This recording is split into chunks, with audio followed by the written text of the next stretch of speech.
Today's October 5th. Towards the end of August, I had a branch break off one of my trees, Longue. I was curious to see how green unlignified branches would perform as a cutting.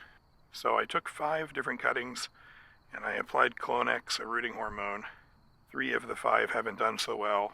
You can kind of see the outcome already. I have been trying to resist pulling these out as long as I could. No resistance here.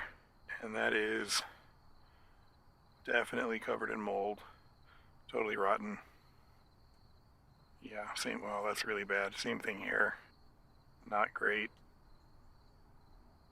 I had nothing to lose. I was mainly interested in the experiment. Yeah, that's pretty rough. So we have 2 more. Obviously one of them has leaves, so I would hope it has roots. This one's fighting a little.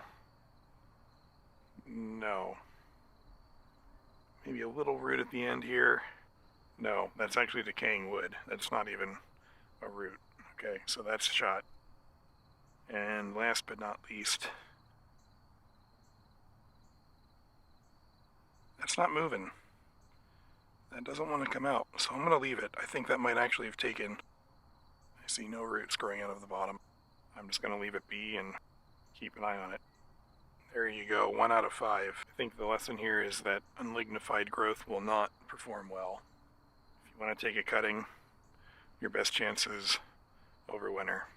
Unlignified green growth will not get the job done. Not surprised, but there's a little experiment just to check it out. Thanks for watching.